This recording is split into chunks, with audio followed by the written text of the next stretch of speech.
I thought saving the alien princess from a collapsed canyon would be the end of it. A medal maybe. A thank you. A polite nod from her royal guards as they vanished into the stars. But I was wrong. Very, very wrong.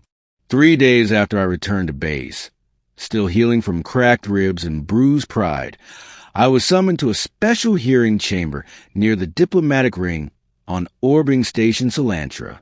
I walked in, still wearing my patched-up recon jacket, and saw more royalty, alien dignitaries, and flashing ceremonial robes than I'd ever seen in my life.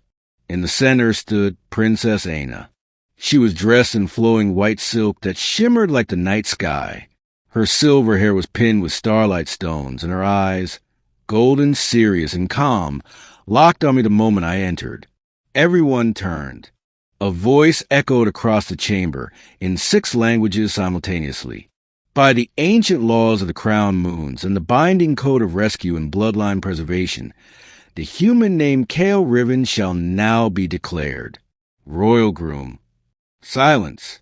Then I said what any reasonable soldier would say. Wait, what? The hall erupted with conversation, some shocked, some excited. I looked at Aina, stunned. She stepped toward me with controlled grace, like she had been preparing for this moment. This is a mistake, right? I whispered, some kind of alien metaphor for thanks. It's not a mistake, she said softly. It's custom, law, sacred. I stared at her. You didn't mention this when I was pulling you out of a rock pit. I didn't think I'd survive, she replied with a faint smile. I rubbed my face. So saving you means marrying you? Not just me, she said. It means becoming a part of the royal house. My people believe when a life is saved in such a way, when the bloodline is preserved from the brink, it is fate. I'm not royalty. I'm not even clean. You are Kale Riven, she said with surprising fire. The man who carried me when I couldn't walk, who gave me water without asking my name, who looked at me not as a princess, but as a person. I opened my mouth, closed it, rubbed my temples again. Then a counselor stepped forward, a tall creature with translucent skin and glowing eyes.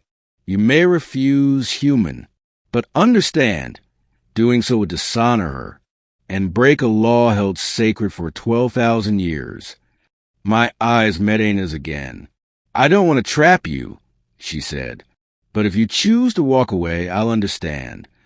I stood there, heart pounding like a war drum. I could walk away, or I could walk forward, into a future I had never imagined. They gave me 1 hour. I spent most of it staring at a glass of water in a private lounge. Marry an alien princess? What would Earth say? What would my commander say? But then I thought of her trapped in that canyon, bones broken, eyes filled with quiet trust. I remembered how she didn't flinch when I carried her, how she smiled when I handed her a ration bar, how she gave me a pendant and said, "If you ever call my name, I'll come." I remembered her not as a ruler, but as her. So when the hour was up, I walked back into the chamber and said, "I accept." The ceremony was unlike anything I'd seen before. No rings, no vows, no audience of friends and family. Instead, Aina and I stood on a glass platform under a starlit dome. The galaxy spun above us, projected in brilliant three-dimensional light. Around us, the council circled, chanting in old tongues. Then Aina reached out, took my hand, and pressed her forehead to mine. That was it. A single touch, a silent vow. The binding was done. The light shifted. The chants ended, and a new announcement echoed through the chamber. The royal groom is confirmed. The house of Saren stands renewed. The weeks that followed were strange. I wasn't just a soldier anymore. I was consort to a princess. I had bodyguards. A room larger than my entire home station. Clothes made from silk spun in zero gravity.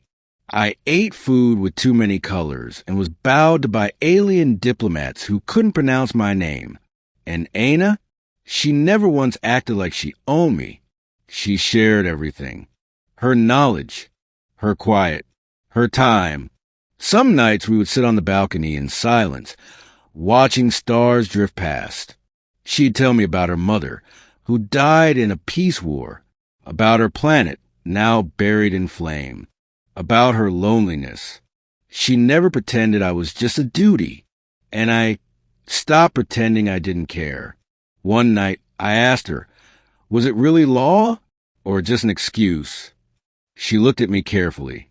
Both. I raised a brow. That's not an answer. She smiled.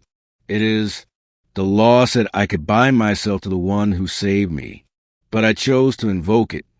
I blinked. So you wanted to? Yes, she said. Not because you pulled me from a canyon, but because you saw me before the crown, before the council. And I want someone beside me who sees like that. My voice came out quieter than I expected. What if I mess this up? She took my hand.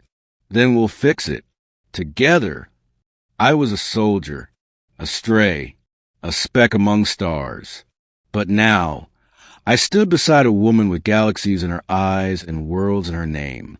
Not because I won a battle, not because I asked, but because once I reached into the dark to save a stranger and found my fate staring back at me.